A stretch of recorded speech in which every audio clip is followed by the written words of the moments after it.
Good morning. Hope you're doing well today. Today we are talking about Chapter 10. This is Managing People and Facilities and Events. Here we go. So our objectives today are to discuss the unique managerial issues associated with facilities and event workplace, as well as to identify diverse populations and roles involved with producing and operating events and facilities, and explain the facts that impact the motivation, management, and retention of volunteers. Here we go. The event manager need not necessarily be skilled in all aspects of event management, but they should endeavor to surround themselves with helpers who have a range of useful skills. This is the purpose of an organizing committee. At a basic level, an organizing committee can be seen as a sport organization. It is an entity, as it can employ thousands of workforce members, paid staff members, volunteers, secondaries, contractors over the course of its existence. It is involved in the sport industry and is goal directed as the organizing committee workforce members work together to plan and implement a sports event. Its workforce members are hierarchically structured, and it has an identifiable boundary to distinguish those who are a part of or not a part of the organizing committee. So in organizing events, oftentimes you are required to have an organizing committee, and like the Olympics or the Final Four, you have those organizing committees that help plan the entire event. The organizing committee has three main functions: planning and advisory function, to assist and advise the event director to formulate plans and policies. Planning is generally better when ideas and issues are discussed in a small group environment. There is less chance of something being forgotten or overlooked when a group makes a decision rather than a single individual. For executive function, the organizing committee can assist in the process of managing the myriad of tasks that need to be done. Committee members have a good knowledge of the event management plan, are well placed to provide training, supervision, and assistance to other personnel involved in the organization of the event. And worker function. Ideally, the organizing committee comprises people with good knowledge, skills, and experience of events. If so, members of the organizing committee will often desire to directly carry out the event tasks. Organizing committee members tend to be the most reliable and diligent workers, and often they perform such work on a voluntary basis. It is important that the event director and the organizing committee work together with close cooperation. At this highest level of event management, all parties need to pull in the same direction. The types of workforce at an event can vary. They can include full or part-time paid staff, pre-event and event time volunteers, secondaries, consultants, contractors, and even event gypsies, those individuals that move from one event to the next. The larger and more complex the event, the more likely one is to find a variety of workforce members. Regardless of the size of the sport event, the organizing committee leadership group, the president, chief executive officer or CEO, his or her chief operating officer or COO, and your chief financial officer or CFO, and any other senior executive are critical hires as they set the tone for the organizing committee through the writing of the business plan, the mission, the vision, the values and principles, and setting up the organizing committee structure. The sport event organizing committee leaders must have a range of skills that evolve as the organizing committee evolves. They have a planning mode, so here their networking, access to resources, their human resource management, communication, public relations, credibility, and financial skills. There's also the implementation mode, which is again networking, HRM or human resource management, and organization skills. And your wrap-up mode, which is your networking, HRM, financial, recognition, and legacy management skills. So each host committee is usually a temporary organization that staff of people who recruit to work in areas such as community relations, marketing, and your volunteer management. The unique nature of large-scale sporting event organizing committee, whether they're temporary, complex, and high velocity environments may result in skills unique to that organizational type, thereby supporting the call for more professional sport event managers. A unique skill for organizing committee leaders, a skill set requiring a certain degree of professionalism and including political, networking, business management, and sport event skills. Given the importance of the leaders in creating the brand and given the need for temporary organizations to create an identity in a very short period of time, individuals chosen as the leader will directly contribute to the creation of the event's brand. However, it is important to note that one individual or actor may not possess all of these skills. It becomes necessary to form a team of individuals, a leadership group. Having a leadership group instead of a single leader can be an advantage. The team approach is an advantage. You have more than one perspective. You're able to balance perspectives. It allows for greater networking. It allows for a blend of skills. You need at least one leader and one spokesperson. They can be the same person or different people, but the team leader makes the decisions. The context within which the leader of an event operates will be a key factor in creating a brand. As for the leadership group having an impact on brand creation, the nature of the event had a direct impact on brand creation.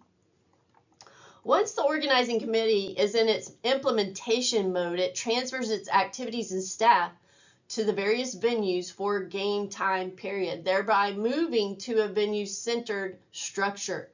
Planning moves from being vertical to horizontal, with coordination between functions, and plans are being executed.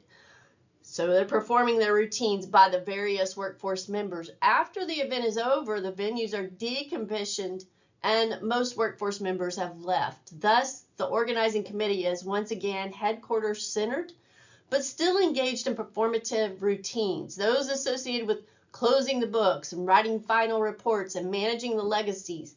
It also noted how flexibility and action-reaction interaction describe the process of change, as well as how leadership, resources, and internal and external sport, government, political context impact the changes in structure and routines. You can see here in figure 3.1, it illustrates and integrates various elements associated with the planning, implementation, and wrap-up mode, as well as looking at the internal and external in the process of going through and dealing with change with an event. Organizing committee structures will vary depending on the type and size of the event schedule, and complexity. Are there one or multiple venues, the patterns of activity, etc. The staff balance requirements and degree of expertise as well as context or event.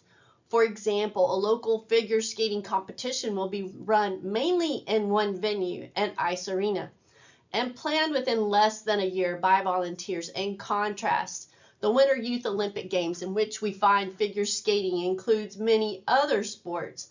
There are multiple venues and takes upwards of 5 years to plan for by both paid staff and volunteers. The organizing committee then moves into its implementation mode.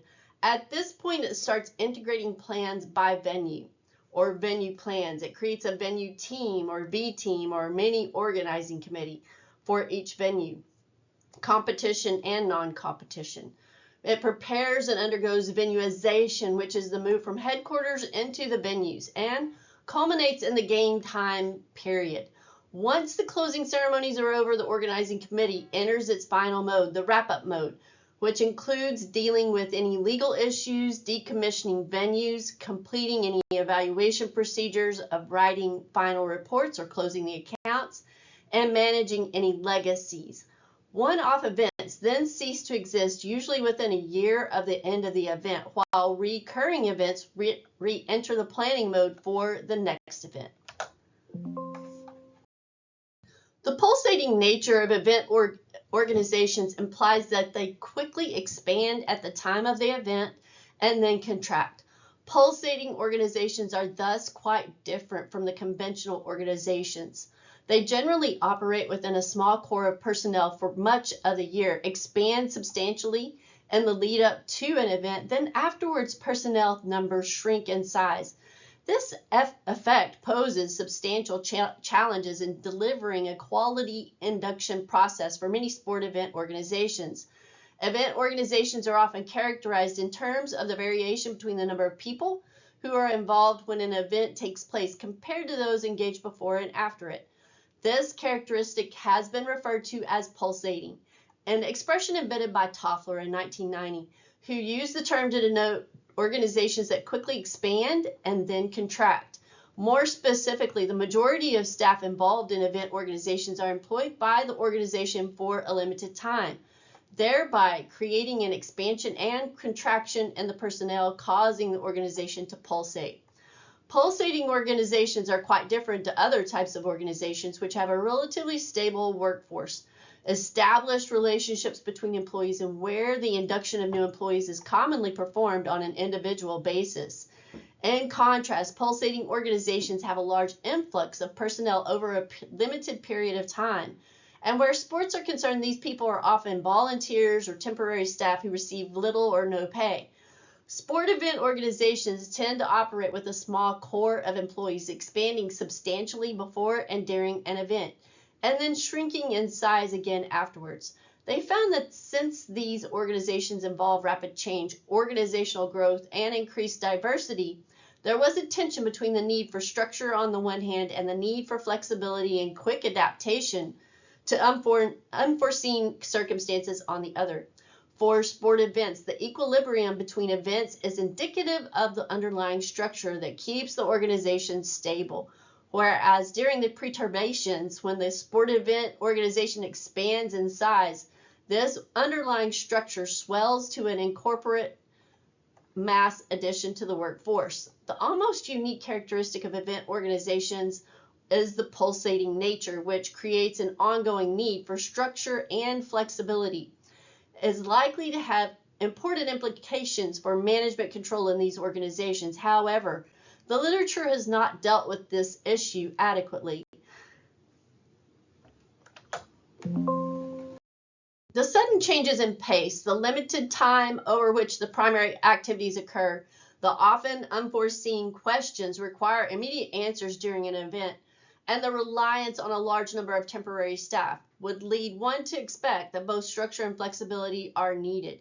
Such balance between structure and flexibility ties into a broader debate in the literature about the role of management control systems in situations requiring an innovative mindset and where people are motivated at least by intrinsic motivation rather than extrinsic motivation.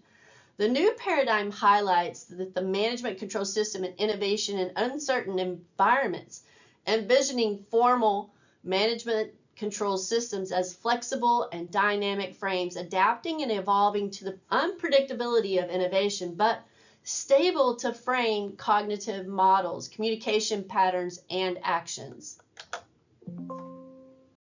Organizational identity or culture is created through a complex process that involved several internal logics and external expectations. The organization develops its identity, which was strongly influenced by the values presented by the organization.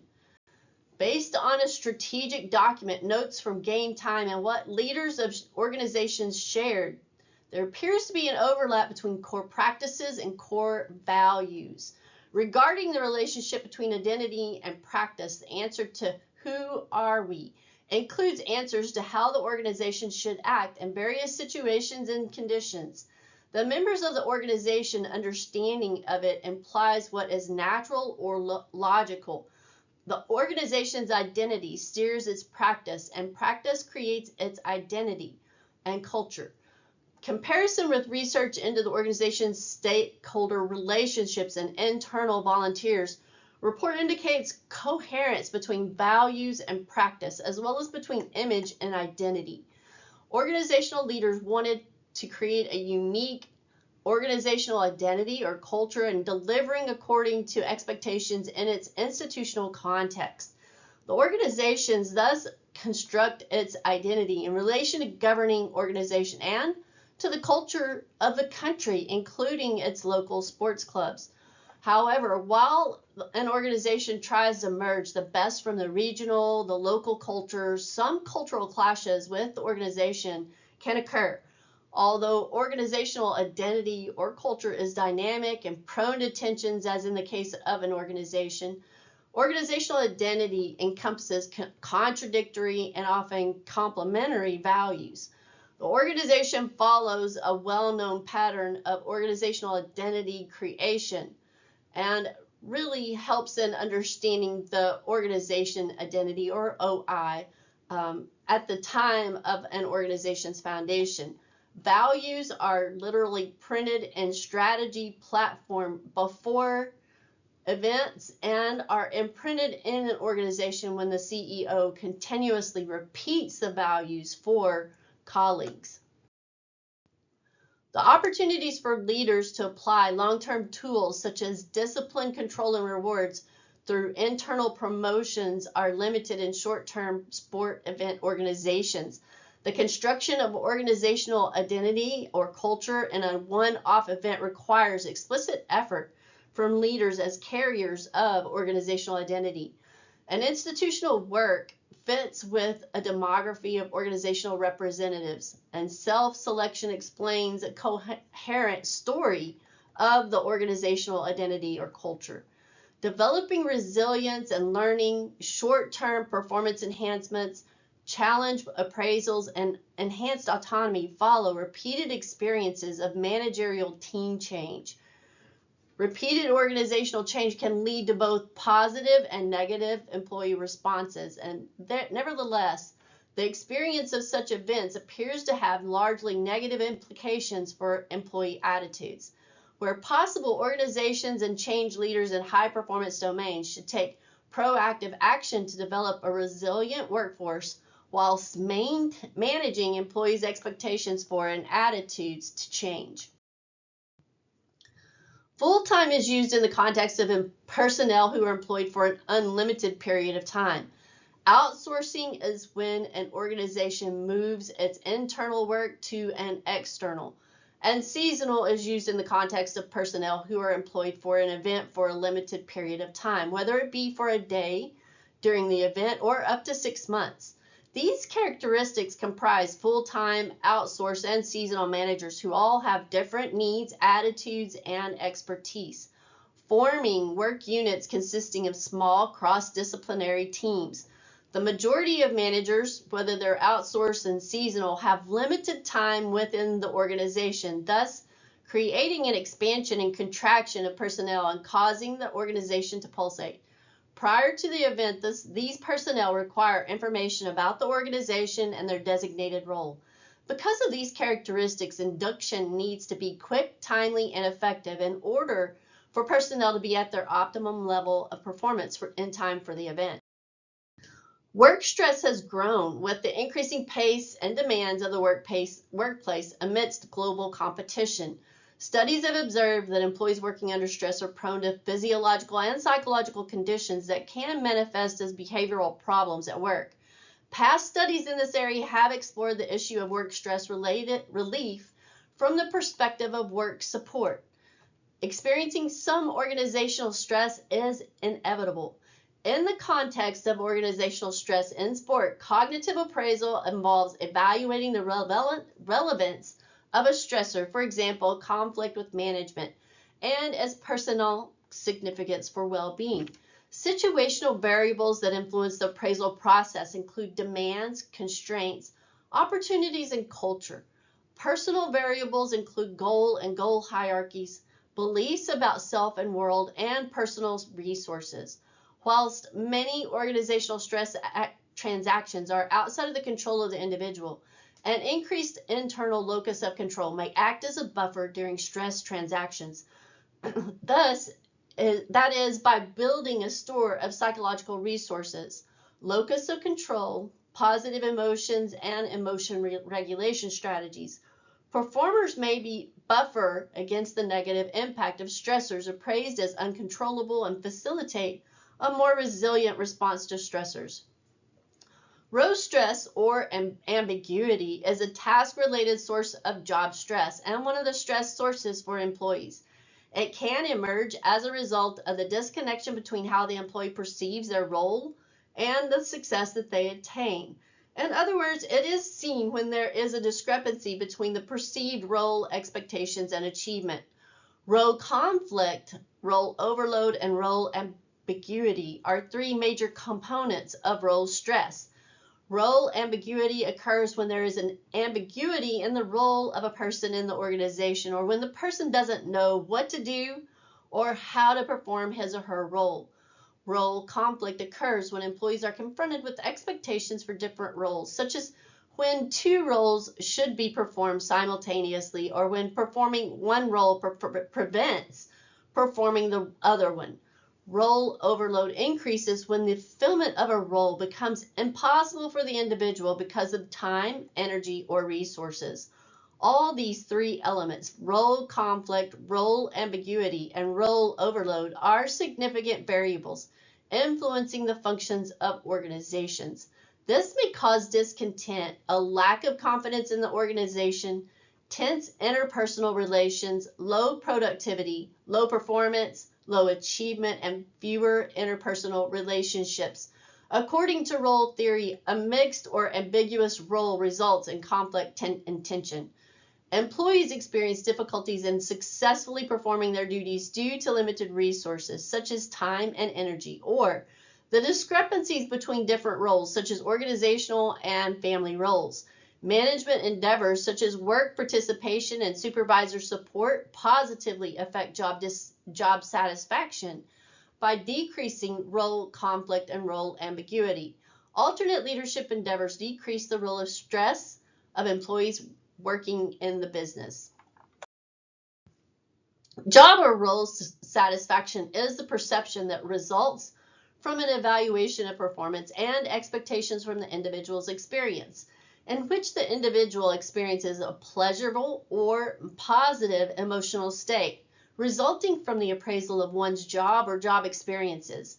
Creating and maintaining conditions which influence the satisfaction of volunteers at sport events is critical in ensuring the success of an event and the continued volunteer service at future events. An organization's culture impacts the job satisfaction of employees. A positive organizational culture which encourages organizational trust as well as empowerment among employees has positive relationships with employees' job satisfaction, which positively impacts the commitment among paid employees. Further, an organization which incorporates effective employee training programs to enhance employee development also positively influence employee satisfaction, encouraging retention. Volunteer dissatisfaction and turnover as caused by burnout and poor management, as well as volunteer satisfaction and retention.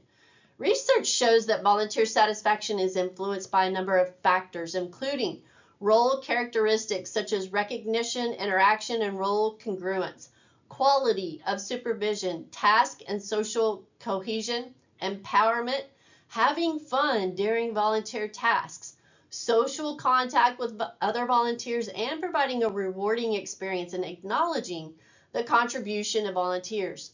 Satisfaction may also be influenced by a number of work conditions which the volunteer manager must manage effectively in order to enhance satisfaction. Accordingly, the work itself, positive working conditions, matching volunteer needs, expectations, and aspirations in work, recognition and contribution of the volunteer learning and training opportunities, ongoing management and support of volunteers by management, quality supervision, task and social cohesion, empowerment and clarity of volunteer roles and responsibilities have all been found to positively impact volunteer satisfaction. Volunteer satisfaction has been found to be related to work variables including personal network, participation, work atmosphere, involvement, characteristics, and job characteristics, and training. Additionally, communication with other volunteers and recognition are significant predictors of volunteer satisfaction among sport event volunteers. Recruiting managers are tasked with selecting new organizational members that have a high potential to do their jobs well. For organizations to reap the benefits of good hires, they need to remain in the company for the long term, and the company can benefit from increased social connection.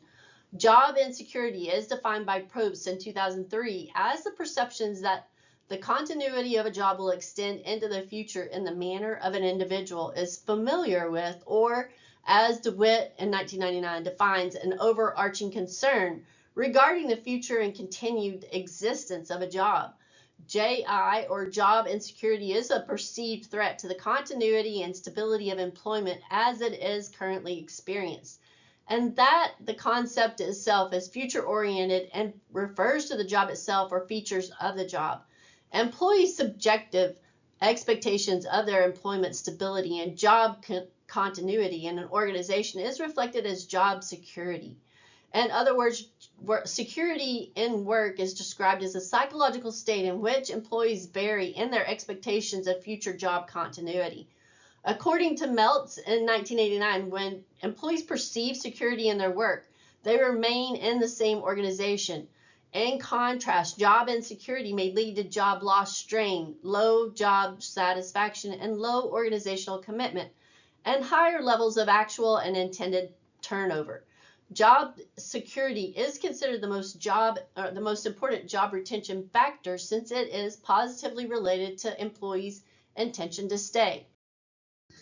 Job retention refers to the particular pressures associated with how specialized persons stay in sports jobs. Concepts of security in jobs are changeable between paid staff and volunteers in sports settings. In order to reduce job burnout and increase job security among sport employees, a knowledge gap persists regarding individual practices may lead to job retention in sport employees. Job security is considered the most important job retention factor, since it is positively related to the employee's intention to stay. Volunteers play a critical role in the local, national, and global sport level, particularly in enabling for sport for development programs and other activities to take place in diverse settings. Volunteers tend to be young people, and their involvement in sport and other agencies is crucial in developing young leaders for local communities. Volunteers play critical roles in delivering programs in ways that reflected their different levels of training and experience. At the community level, more experienced and older volunteers tend to be in charge of program sessions with assistance from younger volunteers. Most volunteers are young people in the midst of transition from childhood and adolescence into adulthood. At the same time, volunteers were usually younger than Sports for Development programming agency officials, and were still some way short of entering adulthood in terms of work or autonomy. They were often still in education, further, higher or late secondary levels, and lack financial security to leave the family home. Sport volunteers may be affected by organizational and managerial strategies. Knowledge of the relationships between psychological functions and such variables may provide managers with information needed for effective recruitment and placement and supervision of volunteers. Volunteers are motivated by a range of factors, including the values of the sport organization they serve, exposure to new social relations, strong learning environments, opportunities for career development and self-enhancement, and particularly for international volunteers, new cultural experiences, and giving back through sport. There are social theories associated with volunteering that may promote social and human capital among young people by providing opportunities to participate in decision-making, confront exploitive gender relations, and encourage ambition and recognize the value of education, and develop relationships based on trust and reciprocity. Sport volunteering can increase both social connections and personal skill development. Thus, it is evident that volunteering may provide social and educational benefits to sport organizations and individuals. Volunteering has been found to strengthen bonding, intergroup, and to a lesser extent, bridging cross-group varieties of social capital. At the same time, volunteering may also reinforce the dark side of social capital by re-emphasizing existing social ties, hierarchies, and solidifying the exclusion of outsiders. Volunteers perform essential roles in sport organizations, ranging from coaching local sport teams to serving on board of directors. While volunteers provide crucial services to sport organizations, volunteers may also accrue community, educational, and social benefits, including the accumulation of social capital. Improving diversity, equity, and inclusion within sport is likely to translate to increased equity outside of sport as volunteers access the social and educational benefits afforded through volunteering. Creating a diverse and inclusive organization is essential to the success of sport organizations. Having diverse volunteers expands the reach of the organization, and organizations with diverse teams generally process facts more carefully and develop more innovative solutions. Sport administrators perceive several positive effects of diversity, equity, and inclusion, including the generation of ideas, learning from others, role modeling, and increased workplace productivity. Diversity, equity, and inclusion also represent a social justice imperative. Encouraging diversity within sports clubs is first and foremost the right thing to do. Despite the importance of inclusion to sport organizations, it is evident that much work remains to be done to create inclusive environments. Volunteer recruitment in sport clubs is primarily driven by shared identities, suggesting that sport organizations are likely to recruit and retain a homogeneous pool of volunteers. Viewed as leisure, volunteering comes in three main forms: serious, casual, and project-based leisure. All three can be marginal, although not always in the same way. Serious leisure is the systematic pursuit of an amateur or hobbyist or volunteer activity sufficiently substantial and interesting in nature for the participant to find a non-work career therein, acquiring and experiencing a combination of its special skill, knowledge, and experience. Volunteers can simultaneously pursue their activity as serious or casual leisure, therein making substantial contributions both individually and collectively to the functioning of a wider community.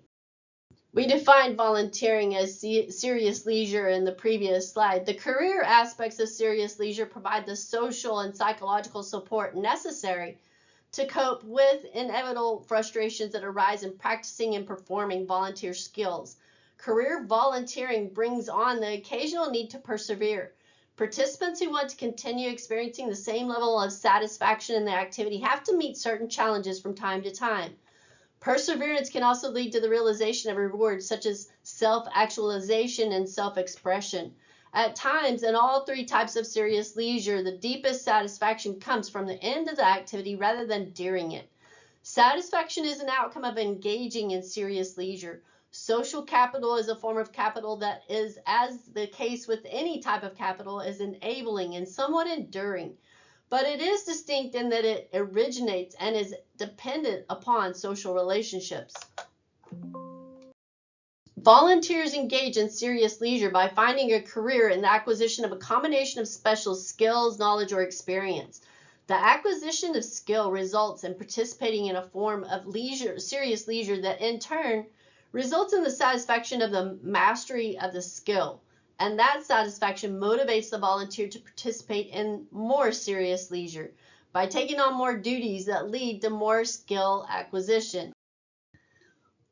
Organization finds it more difficult to use casual volunteers who just help occasionally.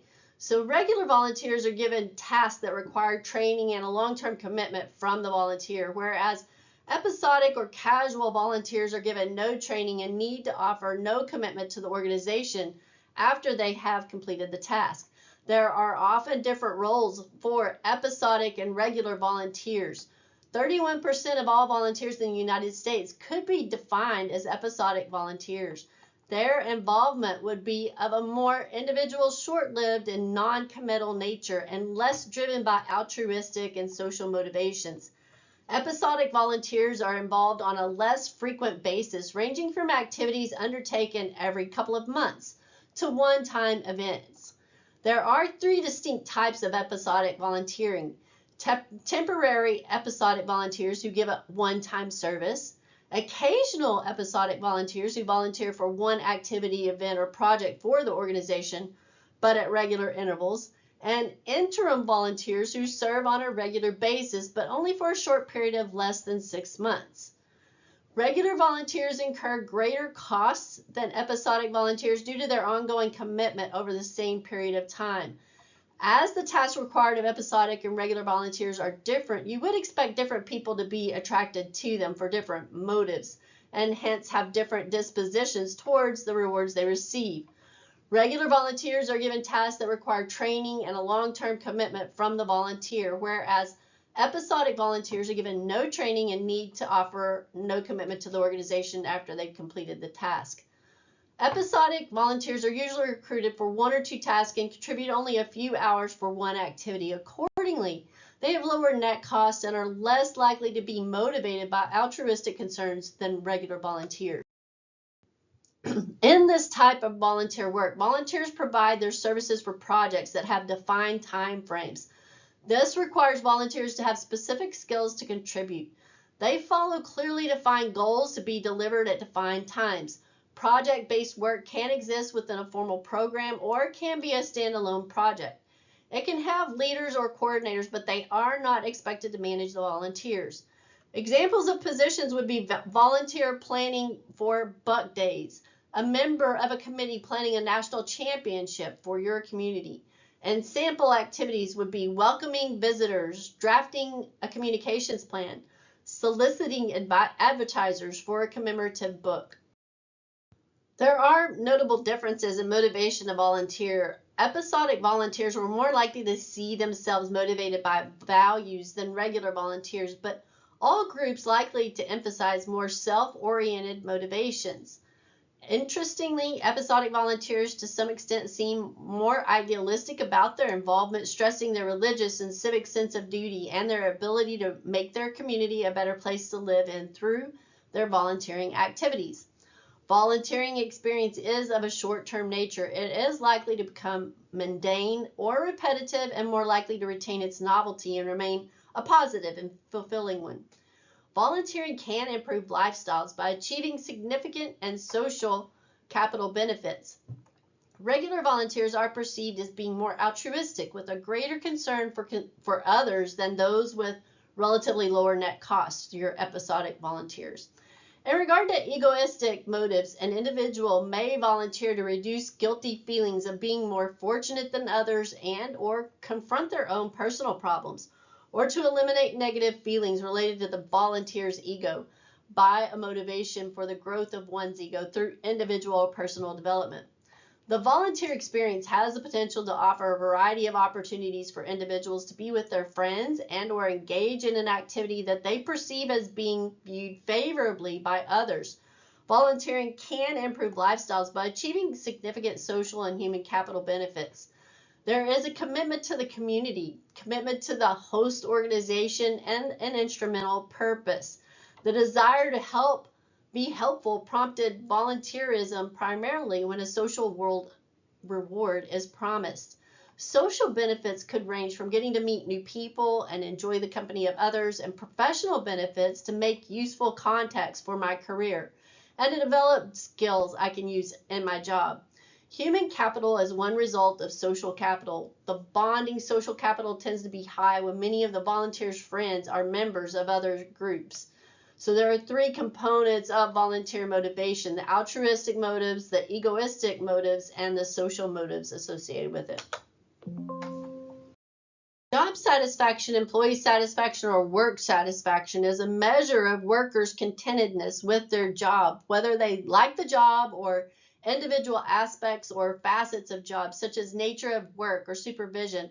The level of satisfaction with the person's volunteer experience is positively correlated with the person receiving functionally relevant benefits congruent with their motivations. The age of volunteers made a significant contribution to some of the relationships, suggesting that more attention must be paid to age in the context of nonprofit sport organizations. The desire to be of service is a primary motivation of volunteers age 55 and above, whereas interpersonal relationships were more important to younger volunteers. Thus, younger volunteers' satisfaction may stem more from the relationships with leaders and or members than that of older volunteers. Research has found younger volunteers were more likely than older volunteers to have high job satisfaction when they had high levels of respect for the knowledge, competence, and/or professional skills of leaders or followers. Because retention of volunteers is crucial to the stability of programs, volunteer managers must continue to foster experiences that increase the level of volunteer job satisfaction. One possible way for this to occur is through regular discussion with volunteers to be used as an evaluation of those needs being met and those that are not met. Because high levels of satisfaction are an important reward for volunteers, it is imperative that volunteer managers do everything possible to keep those levels up. What motivates volunteers, why they volunteer, and what volunteers are seeking from the volunteer experiences. A great understanding of volunteer experience satisfaction should increase our knowledge concerning the relationship between the level of satisfaction and productivity of volunteers, as has occurred in the study of levels of employee satisfaction. Job satisfaction is directly related to employee productivity, customer satisfaction, absenteeism, turnover rates, and ultimately an organization's bottom line. Higher levels of commitment are associated with several desirable outcomes, including among those outcomes are greater satisfaction with authorities, increased compliance, greater trust between parties, more pro-social and cooperative exchanges, reduced turnover, greater investments, and enhanced willingness to exert behaviors to further the organization's goals beyond those required by the relationship. And these are my references. I look forward to talking with you again. Have a great day.